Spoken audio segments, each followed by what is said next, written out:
In the great theaters of World War I and II, the United States sold itself as a beacon of freedom, a reluctant hero stepping in to save the world. But let's be honest, behind the patriotic speeches and war bond posters was something far more calculating.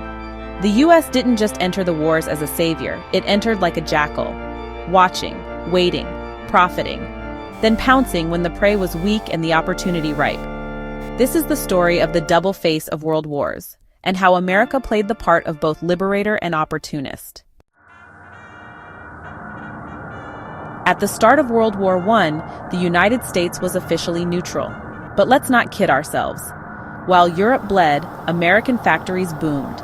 U.S. banks loaned billions to the Allies, fueling their war machine with the kind of interest rates that made Wall Street salivate. The longer the war dragged on, the more the U.S. stood to gain. That's classic Jackal behavior. Stay out of the fight, but feast on the spoils. President Woodrow Wilson claimed neutrality, but behind closed doors, the U.S. was arming one side, profiting from both, and watching the chessboard shift. After the war, President Wilson pushed for peace. But peace on whose terms? The Treaty of Versailles didn't just punish Germany. It redrew maps, installed puppet economies, and planted the seeds of the next global conflict. The U.S. didn't sign the treaty, but make no mistake, it profited from it. The war left Europe in rubble. The U.S. stood tall, economically untouched, and richer than ever. This was the new order. The Jackal didn't fight to win, it waited for others to tear each other apart, then stepped in to reshape the world in its image. Banks, industry, agriculture, the U.S. became the lender and supplier to the world. And then, in the shadow of peace, came the next opportunity. When World War II began in 1939, the United States once again stayed back. It didn't rush to help Poland or France or even the United Kingdom, not at first. But it did restart its wartime economy. The U.S. sold weapons under Lend-Lease, sent steel, oil, and ammunition, again to the Allies. And all the while, its factories reawakened from the Great Depression. America didn't dive into the war. It hovered, watched, supplied. Then came Pearl Harbor, and the Jackal pounced again, this time with claws out.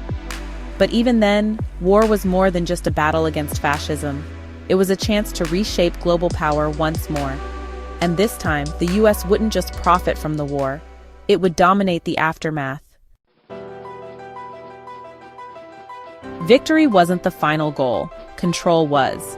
By 1945, the U.S. had done what no other nation could, dropped the first atomic bombs, not to end the war faster, but to send a message to the Soviets.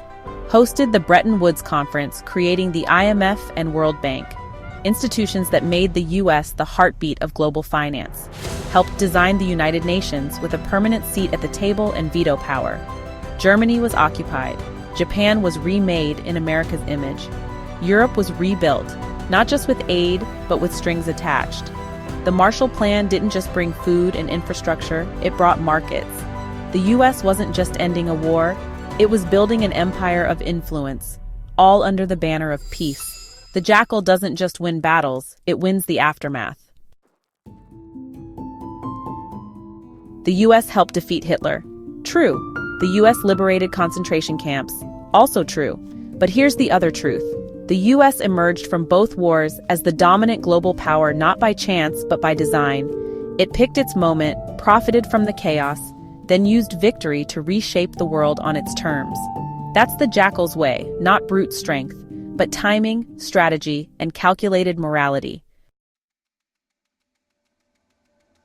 We love to tell stories of American greatness, and yes, the U.S. did help bring down fascism.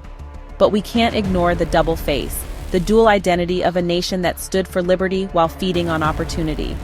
The world wars didn't just build American power, they revealed American strategy. And if we don't recognize the Jackal in the mirror, we'll keep mistaking cunning for courage and control for freedom. If this gave you a new angle on history, hit that like button, subscribe at JustAnotherMessenger, and let's keep the conversation going. Also, drop a comment below on the question, was the U.S. a savior in the world wars, or something more complicated? Until next time, stay sharp, stay skeptical, and never forget, jackals don't roar. They wait.